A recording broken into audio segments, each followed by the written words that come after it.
ঘাটালের শিলাবতী নদীতে স্পিডবোট নামিয়ে মহড়ার মাধ্যমে বন্যার আগাম সতর্কবার্তা দিচ্ছে ঘাটাল মহকুমা প্রশাসন।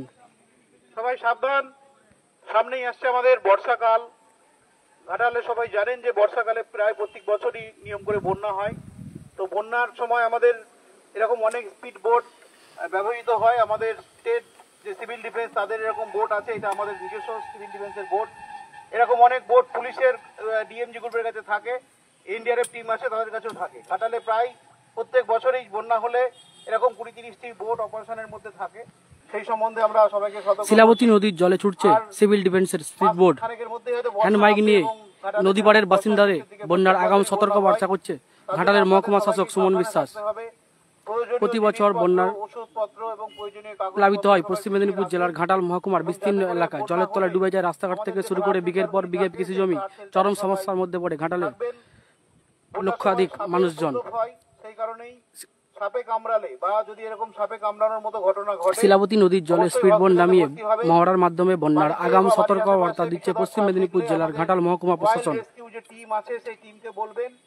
আমাদের নাম্বার এবং ওয়াইল্ড রেস্কিউ টিমের নাম্বার সকলের কাছে আছে। ঘাটালের সমস্ত সংবাদ মাধ্যমের কাছে জরুরিকালীন আপৎকালীন যে নাম্বারগুলি লাগে সেই নাম্বারগুলি আছে। মূলত প্রত্যেক বছর বিগত বছরে আমাদের বন্যার সময় আমরা দেখেছিলাম প্রায় 10 দিনের মধ্যে 200-র বেশি সাপ উদ্ধার করা হয়েছিল এবং অনেক মানুষকেই সাপে কেটেছিল, তাদেরকে কিন্তু ঘাটাল হসপিটালে ট্রিটমেন্ট করা হয়েছে। হ্যাঁ, এখানে পশ্চিম মেদিনীপুর জেলার ঘাটালের শিলাবতী নদীতে স্পিডবোট নামিয়ে মহড়ার মাধ্যমে বন্যার আগাম সতর্কবার্তা দিচ্ছে ঘাটাল মহকুমা প্রশাসন।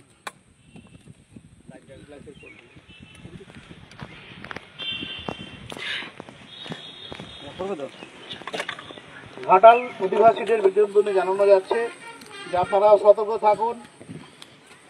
বন্যা আমাদের চিরন্তন সঙ্গী। ঘাটালে প্রায় প্রত্যেক বছর নিয়ম করে বন্যা হয় এবং এই বন্যার সময় আমরা দেখেছি অনেক মানুষের অনেক দুর্গতি হয়। বন্যার সময় যেন একটি প্রাণও অকালে ঝরে না যায়, সেই জন্য আমাদের আজকের এই মহড়া।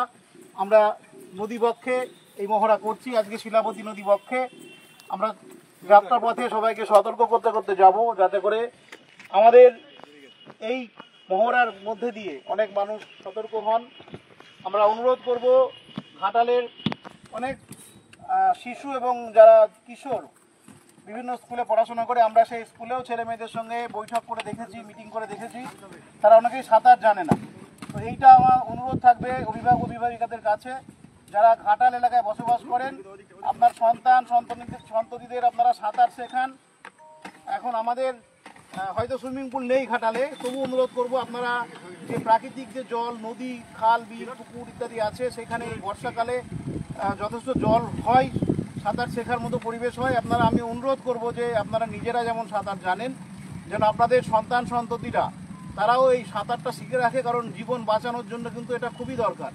প্রচণ্ড যন্ত্রণায় ছিলেন, তো তাকে আমাদের বন্ধুরা খুব যত্ন সহকারে নিয়ে এসেছিল এবং ঘাটাল হাসপাতালে ভর্তি করেছিলেন। এরকম ব্যাঙ্গালোরে যাওয়ার জন্য যে দুজন মহিলা এবং পুরুষ তাদের অপারেশন ছিল, তাদেরকেও আমরা বন্যাপ্রবণ এলাকা থেকে তুলে এনে ব্যাঙ্গালোরে যাওয়ার জন্য ঘাটাল শহরের যে বাস স্ট্যান্ড আছে সেখানে পৌঁছে দিয়েছি।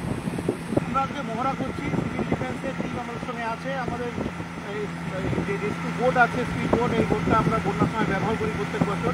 তো বন্যার আগে আমরা চালিয়ে দেখছি বোটটা ঠিক আছে কিনা। তার সঙ্গে আমরা ঘাটালবাসীকেও বার্তা দিতে চাইছি যে আপনারা সতর্ক থাকুন।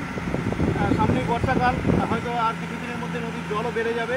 শুধু বন্যা নয়, নদীর জল বাড়লে অনেকে নদীতে ডুবে যান, আমাদের রেস্কিউ টিম তাদের উদ্ধার করার জন্য যান। তো সেই সবটা মিলিয়ে আজকে আমাদের এই প্রচার, এবং বন্যার সময় কী কী সাবধানতা অবলম্বন করতে হবে, কোথায় আমরা আমাদের ছেলেমেয়েদেরকে রাখবো, আমাদের ডকুমেন্ট রাখবো এবং সাথে কামড়ালে কী করতে হবে, সবটা নিয়ে আজকে আমরা সচেতনতা বার্তা এবং একটা মক ড্রিল আমরা করছি আজকে।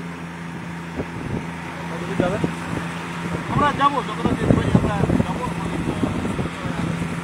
আমরা যতটুকু যেতে পারি মাইকে বলতে বলতে যাবো সারা রাস্তাটা।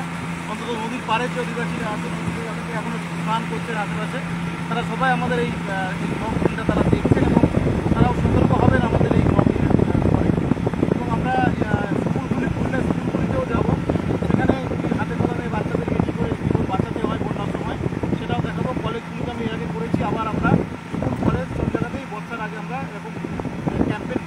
স্যার আজকে নদীপাড়ের বাসিন্দাদের মূলত কোন কোন বিষয়ে সতর্কবার্তা?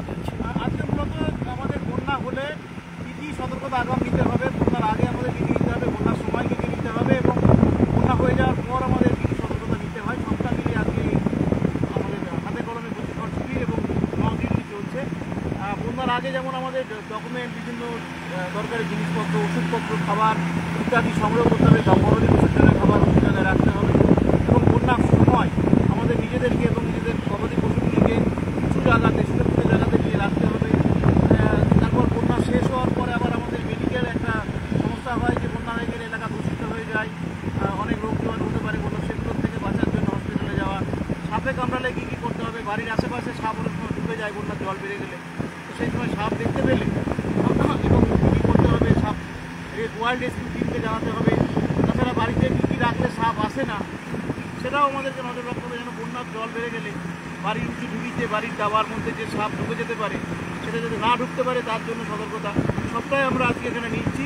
তো এবং আমাদের যে নাম্বার আছে সেই নাম্বারগুলো সংবাদ মাধ্যমের কাছে অনুরোধ করব, আমাদের নাম্বার, ওয়াইল্ড রেস্কিউ টিমের নাম্বার, সব নাম্বার আপনারা ডিসপ্লে করে দেবেন, যাতে করে এই খবরটি যখন প্রচারিত হবে সেখানে যেন আমাদের নাম্বারগুলো দেওয়া থাকে। আমার নাম্বার, এসডিপিওর নাম্বার, আমাদের বলাইবাবু যিনি আছেন সাথে আরেকজন জাহাঙ্গীরবাবু আছেন তাদের নাম্বার।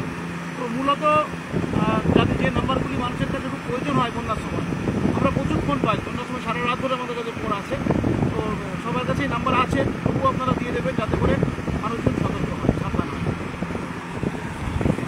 পশ্চিমবঙ্গ সরকার অনুমোদিত স্বাস্থ্যসাথী মান্যতাপ্রাপ্ত রোগী পরিষেবার বিশ্বস্ত প্রতিষ্ঠান Damodar health care.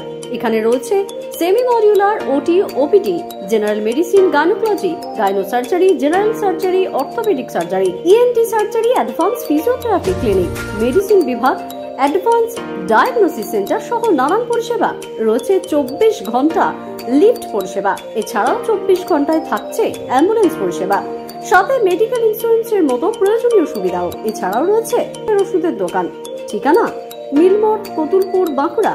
Phone number 9475240280 অথবা ফোন করুন 9475240290 এবং 9647180100 এই নাম্বারে।